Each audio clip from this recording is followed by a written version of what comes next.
Hello, everybody. Welcome back to Drinkers and Thinkers. Welcome back, particularly after a long hiatus. I'm going to address the break we took at the end of the podcast, as well as go over some changes. We are back, and we are going to be regular, but there's some changes in format and changes in release I'll let you know about at the end. I don't want to bore you up front. My name's Dan, and I'm going to drag you through the next hour of content. As always, you can find us on our website, drinkersthinkers.com. You can email us at thedrinkersandthinkers@gmail.com, and you can find us on all social media. One of the biggest changes, however, that is going to occur to the show is that I now have a co-host moving forward. So I'm very happy. He's been a guest on the show before, but I'm very happy he's going to be joining us for the long haul now. So I'm pleased to welcome my good friend, Mike. Hello, Michael. How are you? Or should I say, здравствуйте, comrade? I gotta say, well, first of all, I love the fact that you're speaking in ancient languages. It's charming to hear Russian, Aramaic, Greek. It's always a fun blast from the past. Second of all, I gotta be honest with you, having a better day than Vladimir Putin is. I think we're all having a better month than Vladimir Putin is. A difference that 12 days makes. So I think it's no secret what our topic on the show is today. As they say, in the Russia, topic chooses you. And we're on Ukraine. And again, who thought we'd be long into the boring days of mask mandates and the pandemic? And as for the Ukraine, I mean, the only reason we're having this discussion is because their heroic resistance made the Western liberal order realize that if we're going to continue to pretend that we're freedom-loving people and that the dignity and rights of human beings matter, we have to get involved. Something that wasn't necessarily certain. It was certainly a wake-up call, a much-needed one, I'd argue, which sort of goes very nicely into the thing I think we should discuss first, which is how did we get here, and what mistakes were made, and who made them? Plenty of that. The answer to that is there were plenty of them made by both sides. I think the biggest issue that you have here is that Vladimir Putin thought that his limited tactical victories could correspond into a broader grab of the second largest landmass in Europe. And then you have the old-fashioned Western dichotomy of hubris and fecklessness.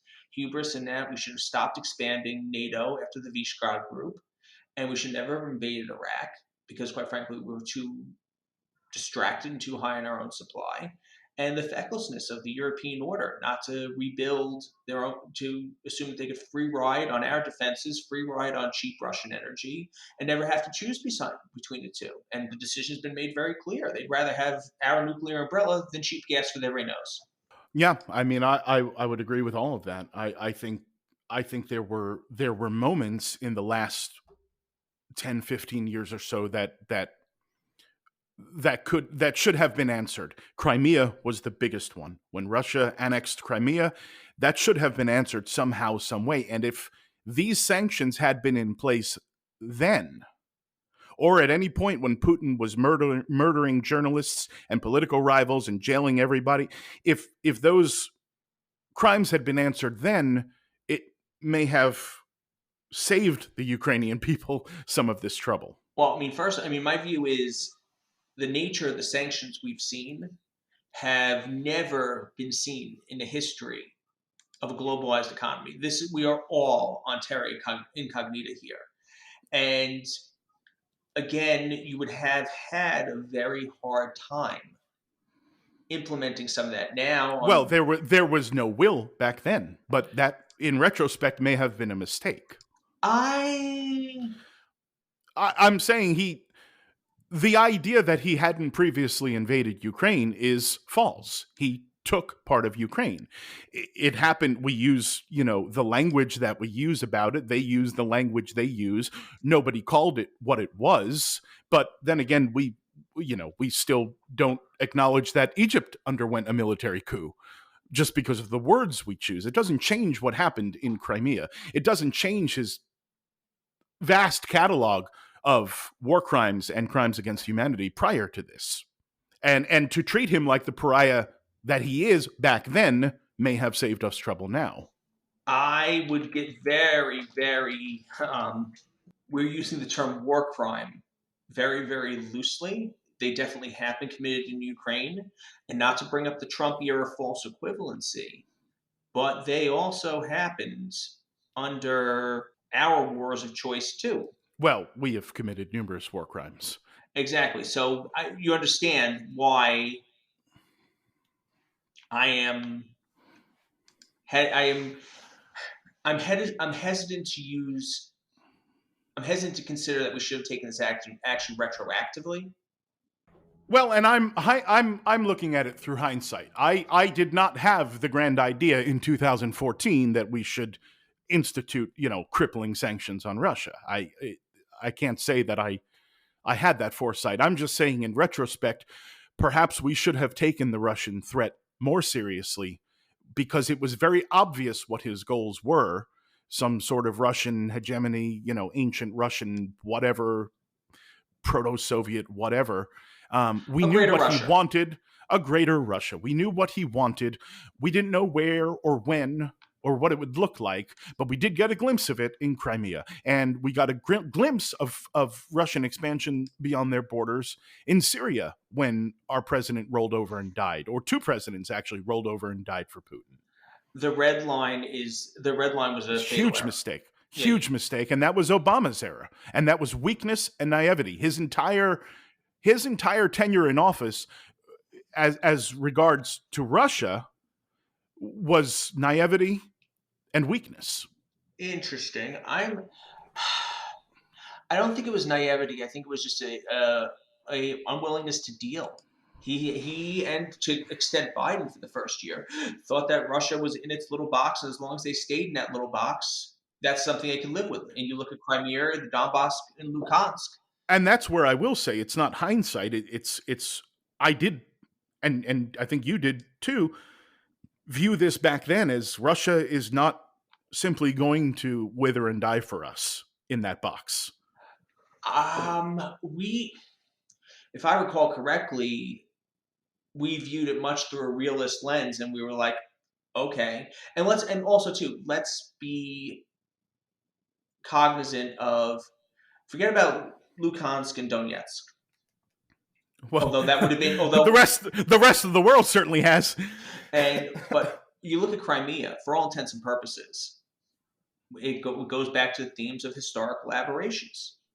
Crimea was historical aberration. Nikita Khrushchev, the Ukrainian premier of the Soviet Union at that time, gave the hub of the Black Sea Fleet, a place of incredible Russian significance to the Russian zeitgeist and mindset after the Crimean War of 1853, gave it back to the Ukrainians because number one, he was in charge. Number two, he was trying to construct a pan-Soviet identity as opposed to a Ukrainian and Belarusian, so on and so forth.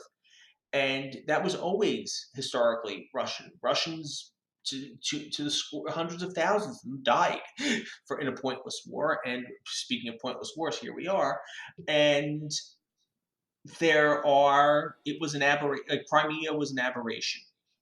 Well, and the world seemed to be perfectly okay with the annexation of Crimea. And also, too, Ukraine not being part of the Russosphere. What would have happened if Yanukovych held firm like Lukashenko did and fired a couple more AK-47s? We wouldn't be I having this mean, charming yeah, discussion. we'd be living in a very different world, with a no less with a Russia that would still not be cowed, I suppose. I would argue, and we can get to the when we talk about how wide this could go. I'd argue that we were never. It was always going to come to a head with Russia from and what we're talking about, what you're talking about in our responses to Russian aggression in the last 2 decades is really just an extension of this idea of containment of Russia, which didn't work in the 50s. It has not worked in the 80 years, the 70 years we've been doing it. What year are we in? 60 years. 60 years we've been doing. Oh, I disagree entirely. I think it worked. Containment of Russia worked very, very well. Not if we're having to fight that war now. If we end up fighting a war with them. We were containing a communist, expansionist Russia. Some would argue that Russia is not expanding right now. They're simply trying to preserve their sphere of Well, influence. I that with that I disagree. I agree with you that it's a different animal, but it's the same. The problem I think is that we are using the same strategy in a modern world that we were using in a Cold War world. That, sort of hands off, this idea that we can both do whatever we want wherever we want to, as long as it's not within certain boundaries, certain borders that we draw on a map. In this case, NATO. They can do whatever they want outside the bounds of NATO, and we can do whatever we want outside of their shrinking territory. And guess what? That was a realist mindset, and here it comes, and it's like the sequel to Liberal Order Strikes Again. Well, we've yet to strike, I'd argue. I mean, we'll talk about the what? sanctions and Okay, options, but what could we have done differently to prevent this, if anything? what could we have done differently? Great question.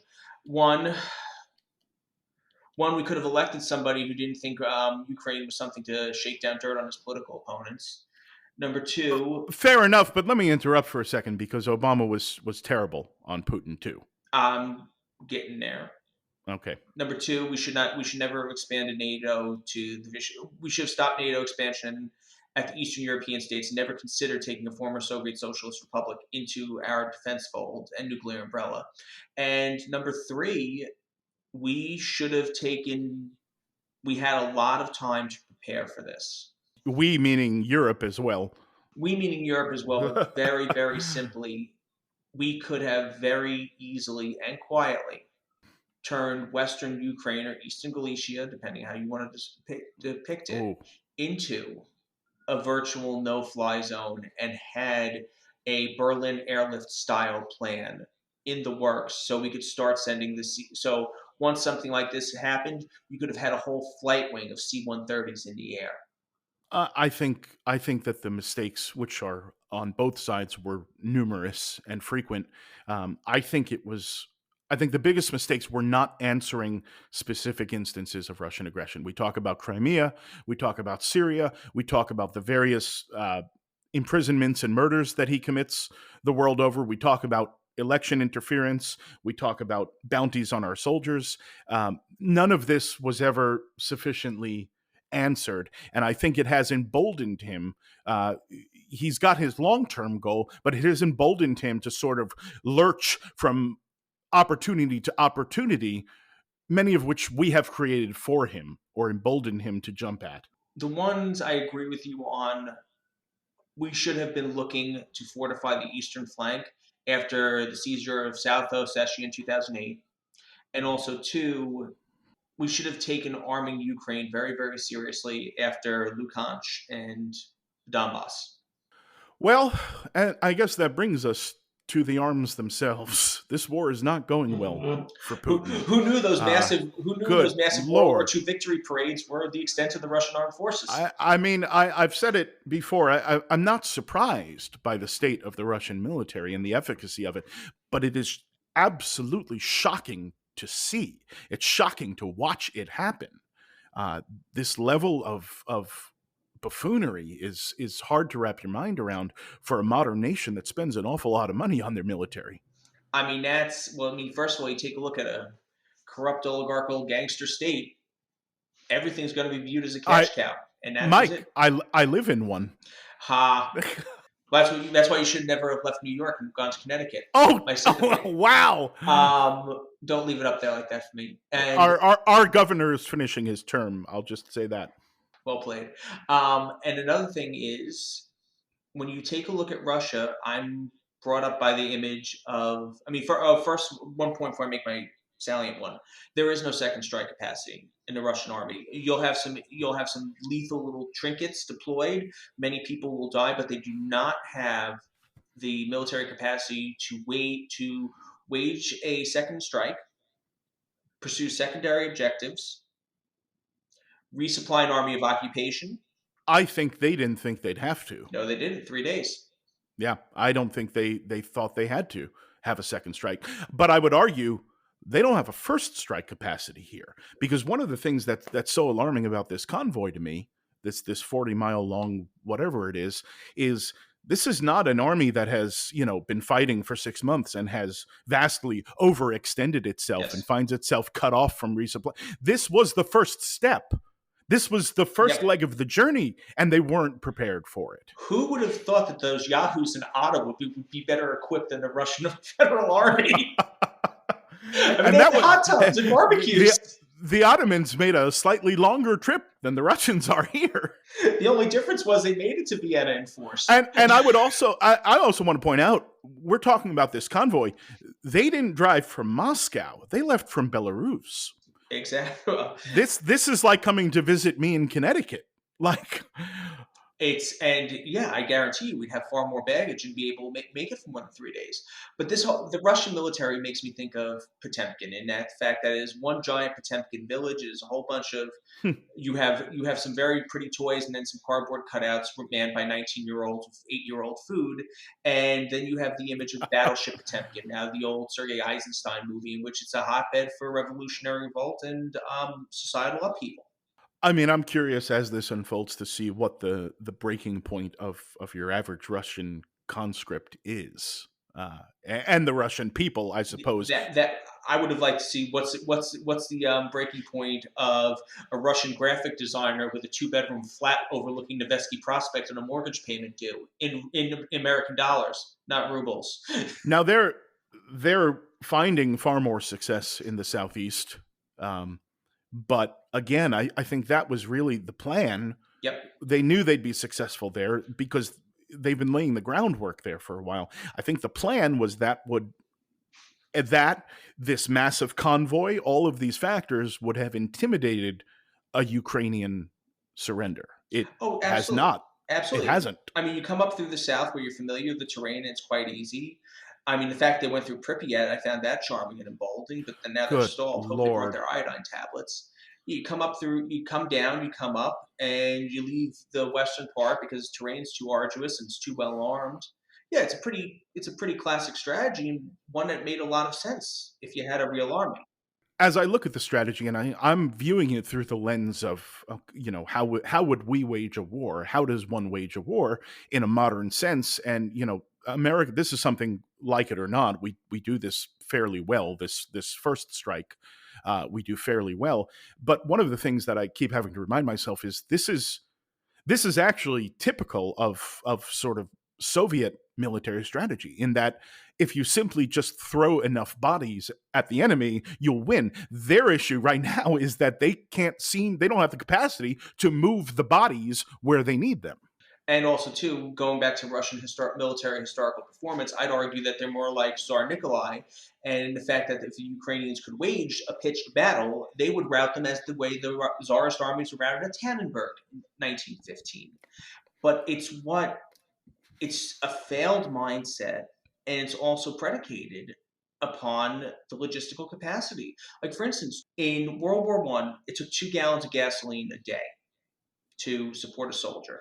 In Iraq, it took 17 gallons of gasoline to support a soldier a day. Do you think these people are capable of getting anything more than a thimble of gasoline siphoned out of Ukrainian fiat to their forces? I think not. One of the issues, and everyone keeps bringing up, is the no-fly zone. But you and I have said this: the Russians have all but instituted their own no-fly zone because of their initial failure to control the airspace. This is, if you learn anything from the American military, if you're Russia and you're watching us, the American military and the things that we do well, it's this procedure: Exactly. suppression of air defenses, control the skies, and this is really gonna bite when the Russians find themselves in a trench war in Kiev, when the shooting really starts back and forth. This is gonna bite them. I mean, what I'm thinking about too is you take a look at what happens when their air defense forces are no longer so primitive and are mobile. It's literally going to be like Stalingrad again, by like bogged down in trench warfare, Yep. only the Ukrainians will be the ones who control over the air. Being a chopper pilot has to be the worst job in Russia right now. Yeah, when you take a look at all those guys with all these different like RPGs And the fact that like when you take that flight, when you take your last flight, you don't know whether or not you'll have the gas to take another one. To get back in the air. And Yeah, that's if you survive the shooting gallery that this is going to become. Because right now, it's Ukrainian anti-air weapons that are being fired, but little by little, we're seeing more NATO weapons get in their exactly. hands. This is going to be real ugly, real fast for them. And it was a huge mistake, the one that could have been prevented. Yeah, and that's also something else too. What's this going to look like when we're no longer using artillery and it's street by street, picking Yep. soldiers up and out? Like that's I truly believe that will be, if it doesn't happen already, will break the back of the invaders. It's going to be very ugly. I think my bottom line with this war is I do still, unfortunately, think that time favors the Russians. But this is far uglier than they had wanted it to be. A week ago, I would have agreed with you. Now, I'm not so sure. You are getting bogged down in it's going to be counterinsurgency, and you didn't have the economic wherewithal to mount a proper invasion or support a proper invasion. How are you going to resupply those troops in all those different locations across a landmass the size of Texas? Well, let me ask you this before we move on. What does a Russian victory look like now? A Russian victory looks like you take Luhansk, Donetsk, Crimea, Ukraine stays out of NATO, and you might get back some of the money that's being held overseas. Some of that money might come back to Russia. Otherwise, I'm looking at one hell of a Ukrainian rebuilding fund. Yeah, well, yes. Well, that brings us to the money then, which is, I guess, a hugely important part of this, or maybe not so important at all, depending on your view. Uh, Talk about the sanctions. You've never seen this before in the history of ever. You've never seen a nuclear option in a capitalized, globalized economy. And Putin rather shrewdly amassed considerable foreign reserve holdings. The problem is he parked them in Western banks, which is indicative of how much he trusts his own people. Yeah, for sure. So I think the impact of them is wide. Only time will tell how deep. By the way, this is worth noting. Just as of today, there was some lists released of companies that are still doing business in Russia gleefully. So Citibank is the one bank on that list. So I think we should put that message out there. I think we have to put a lot of messages out there. I think a lot of different firms, including Chinese ones, I might add, Well, yeah. Oh, are self-sanctioning. that sounds like a whole different episode to me. True, but and also too, another thing is when you take a look at international globalized firms, at what point in time are they going to have to start protecting their investments? You're seeing it in the domestic flight industry. Yeah, you are seeing it. Most Well, look, Russian, a lot of companies are self-sanctioning Russia. yeah, like for They're not instance, being told they can't do business. They're choosing not to do business. yeah, I'm so proud of the fact that my ancestral homeland, Ireland, has been able to figure out ways to capitalize the globalized economy. It turns out that they're the ones holding the insurance policies on many Russian domestic carriers' leased planes, and they're all going to be done in about 2 more weeks. Good for Ireland. Now, if only they'd tax their corporations. Well, that's how's your iPhone? Oh wait, you and I are the only ones that don't have them. I don't. You're right. You're right. I'm not a sanction guy. I don't like them.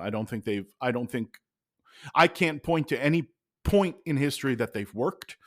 I agree with you that this is an unprecedented level of sanctioning, and you use the term nuclear option. I mean, we're just about there. We just learned today that we're going to stop importing Russian crude, and we think Europe is probably going to follow us. So I agree, this is unprecedented. So therefore, I don't know what it may bring. I do know that sanctions have never been effective. And my biggest problem with sanctions, and the reason I said earlier, if you wanted to do it, we should have done it earlier to prevent this, is because we could bring about and will bring about the economic ruination of Russia. But that doesn't restore Ukraine.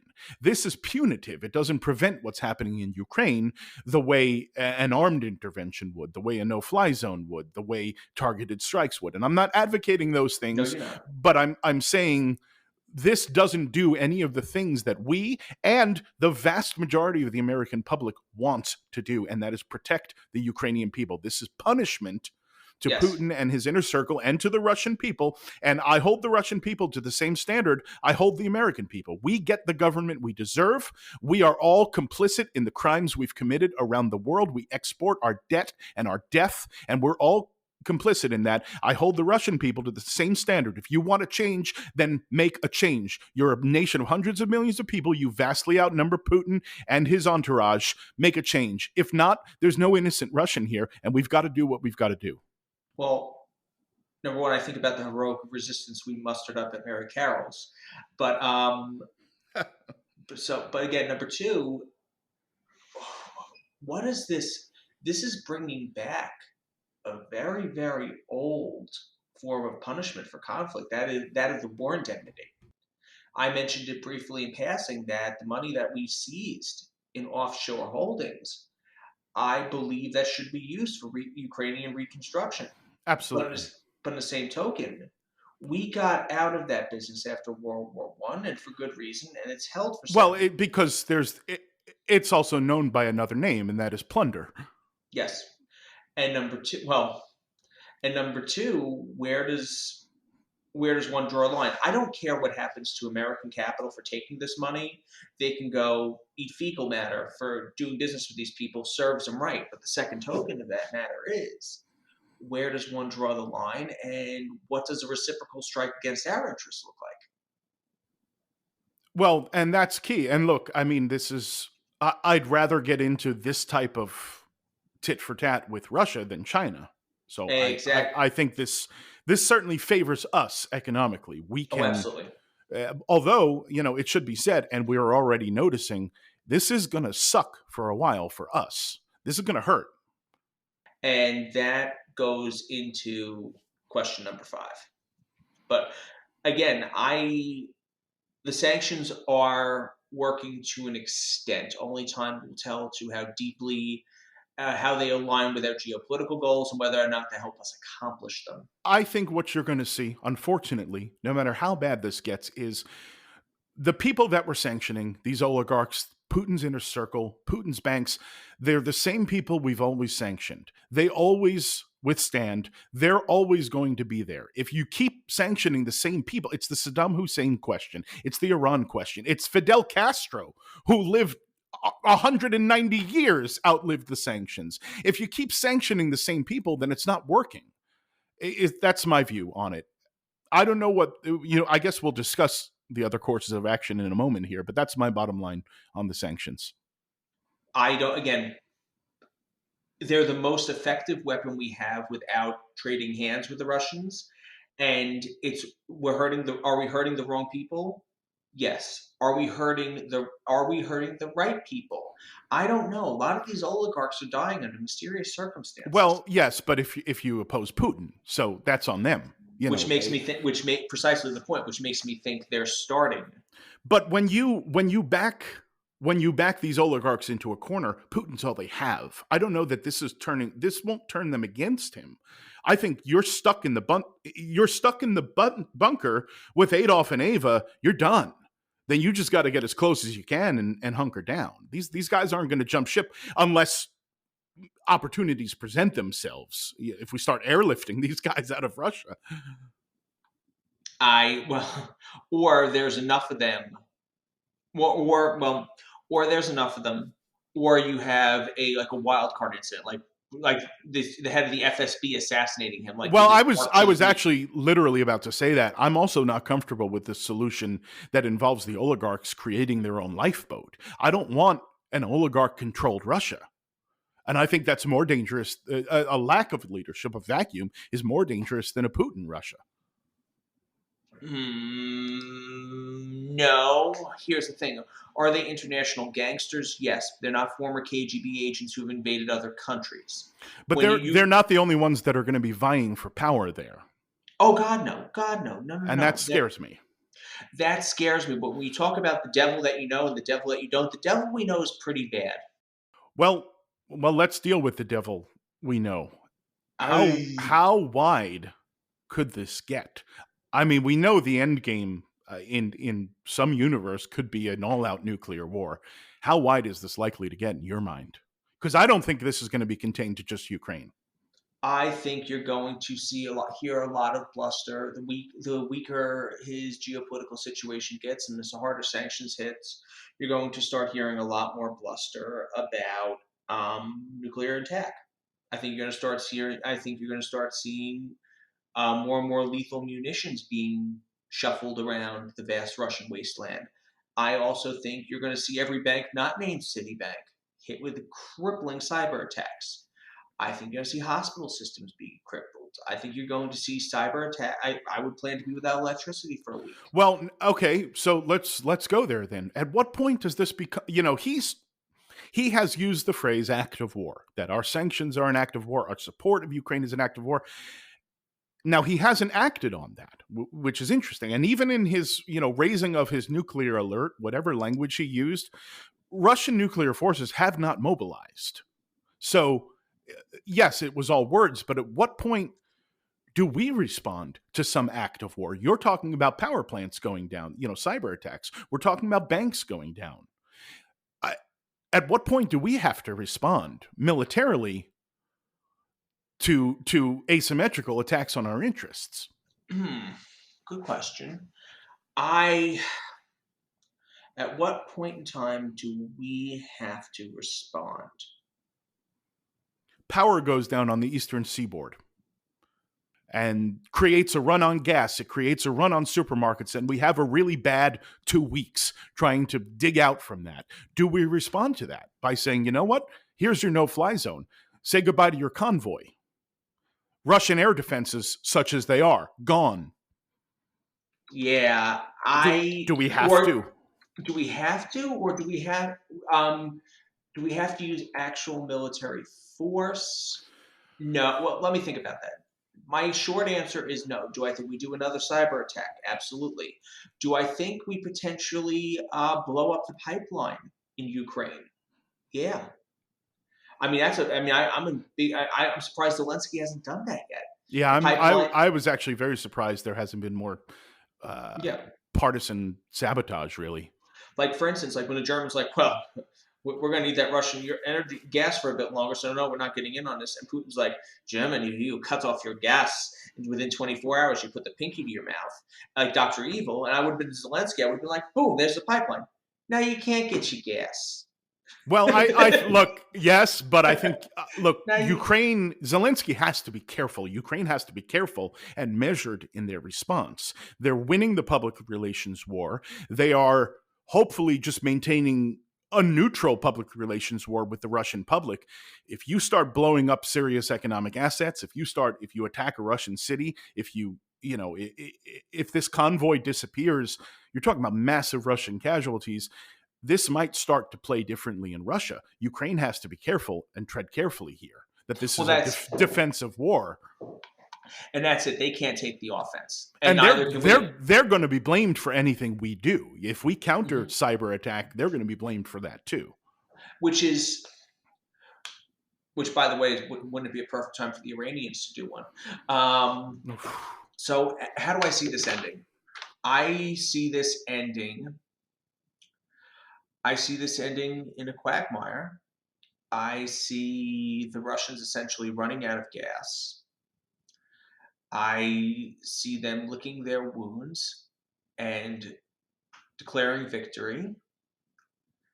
And I think you're never going to be able to subdue the Donbass, but I do think you will see them get out very quickly. And I think you will see them quietly acquiesce to letting some of those holdings go for Ukrainian rebuilding. I will say that's a very optimistic view of events. I don't entirely disagree. I think I hold a slightly more pessimistic view, or certainly I feel like there are equally bad possibilities here. I think that's what you described is certainly the best case scenario. Yeah, and also, I mean, the best scenario is somebody does a Lindsey Graham on him. Well, look, I'm, I'm not a military intervention guy. I don't. I'm loath to deploy the military anywhere. I'm loath to start a war. It should be the weapon of last resort. But to me, there is a growing feeling of inevitability here. We have been marching towards war with these people for 70 years, and I don't think we've avoided it the way we think we have. And this is probably the time, and might be the time. And we can do it on our terms if we're going to do it. I say we do it now rather than let him do it at a time and place of his choosing. Well, we are in a time and place of his choosing. Let's be clear Well, about that. in Ukraine, yes, but he did all of this with the certitude that we would not respond militarily.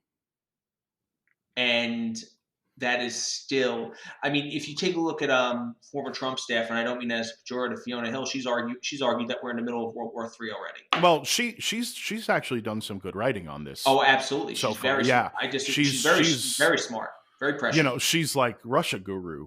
Yep.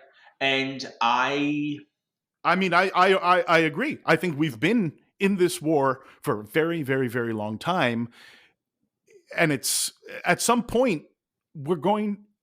To me, the takeaway from all of this is at some point we are going to have to fight these people. If they don't lose here, slither back in defeat, which maybe knocks Putin out in the next election somehow.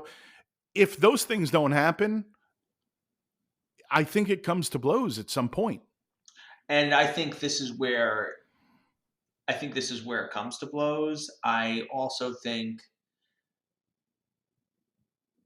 they're an international pariah. There is no coming back from this. Vladimir Putin is never leaving Russia again, alive, I would unless he goes to I think you China, might be Iran. surprised. Unless he goes to China, Iran. How do you not that in war crimes? I mean, Bush gallivanted around the world. Obama gallivanted around the world. But Trump assassinated a foreign dignitary on foreign soil on a diplomatic mission in Iraq and flies around the world. I think you're underestimating the world's willingness to forgive and just simply move on, particularly because of the economic interests. well, I mean, that's where I'm arguing that after this, we can no longer be party to a NATO. You can't clean up. You can't keep a community safe when you're in cahoots with a local drug dealer. Cheap energy is a narcotic, and they can't have it Well, both ways and anymore. hopefully Europe has actually learned that lesson. And look, Yeah. we're Well, the guilty of Germans it. haven't. We're guilty of it too. We've made our bed in the Middle East. We've made the bed where we've made it. Europe's made their bed here. We've both made this mistake, and hopefully this is a wake up call for at least Europe, but hopefully us as well, to rectify this. And that's it. And also the Germans say we can't get off Russian gas. I'm like, wow, boy, I really truly do hope that 100 billion goes far. I believe that it can't be. So how does this end? Getting off of Russia, getting off of clean energy and Getting carbon-based energy in general. getting on clean energy. Getting off cheap energy and resolving climate change. It has to be a package deal. Yeah, certainly easier said than done, though. Well, let's jump to our last topic, which is the political fallout for this president and the opposition party. Obviously, there's an election coming up, one that I think is in the bag, that the Democrats lose the House and maybe the Senate, but obviously there are repercussions here. Joe Biden is going to be blamed no matter what he does. There is no Exactly. good option for Biden here. Nope. No whatsoever. Pain. And I don't even think that's yes, there's an irrationality in the Republican Party, but I don't even think it's that irrational to say no matter what he does, he's going to look bad. There's no good solution here. High oil prices, no political party. Period. That and it would have been the same with any. It would have been the same with any party. It is worth reminding everybody or educating everybody that when the price of crude crashed in April of 2020, it was the Trump administration that went to OPEC and convinced them to amend that. And the price of crude went up. Yes. There was an utter collapse of that price, and it really didn't. It didn't really have much to do with the pandemic. It actually had to do with Russia, and it was Trump who swooped in and saved the day for oil prices. Well, also too, when you look at that, we talk about politics. We cannot let anybody forget why somebody got impeached the first time. This is a direct consequence of that. Number Well, two, it's number, funny because I think this is the first time a lot of people are hearing the name Zelensky. yep. And number two, I think you're going to see some interesting bedfellows in that. I think you're going to see if the energy industry does not start building up capacity, tight oil, shale oil, it's not hard to ramp that up that quick. The investments have already been made. So you're going to start seeing, if that doesn't change very quickly, Biden's going to be able to go after the oil guys. And it's going to be pretty convincing. Look, it's they've got to figure out a strategy for that because Republicans and the public do not understand anything about energy. The price of crude oil is what it is worldwide. It's a worldwide commodity. No matter how much we produce, OPEC countries will respond by ratcheting up or ratcheting down their production. The change in price is not going to be what people think it is. And you can make the argument that if we were an insular market, if we produced 100% of our own energy, Oh, which sounds great, yeah. it sounds great in theory, but are you really going to tell American companies that they can't sell their energy at market value to China or India, that they have to sell it to us at a discount? That's a lunatic notion by the right. They don't know. They have no idea what the hell they're talking about. And If that's it. if you're a Republican running for president tomorrow, right? Let's say it's a presidential election in November. What's your platform, Mike? Are you going to bomb the life out of Russia? Are you going to what's your strategy as a Republican positioning yourself against this president? Gas prices are too high. And I would say exactly what you said because the average American voter doesn't know that.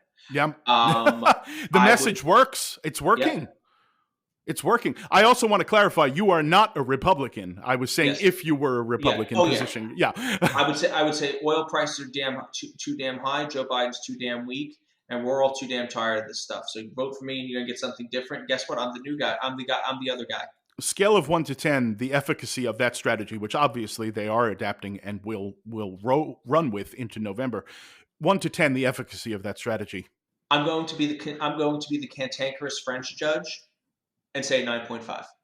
Oh, yeah. And a president who's already reeling a bit. That's not great. Look, that's going to be the strategy they run on. Now, if oil prices drop down to 3.25 again, which is unlikely, but if oil prices drop down to 350 again, Look, you're going to hit 150 a barrel soon. It's not going to happen. that's true. But again, our capacity will ramp up. You will have more supply out there. It will. I think you're going to see. I would be astonished if gas was below, and this is accounting for seasonal variations. If gas is below $4 a gallon, the Democrats stand a chance of not getting shellacked in the midterms. Even despite of all the other weakness they already inflicted upon Yeah, themselves going into this election? most of the weaknesses are temporal and born of COVID fatigue. The cities will not be aflame like they were last year. School mask mandates will be a distant memory. Mm-hmm. The economy is almost at full employment.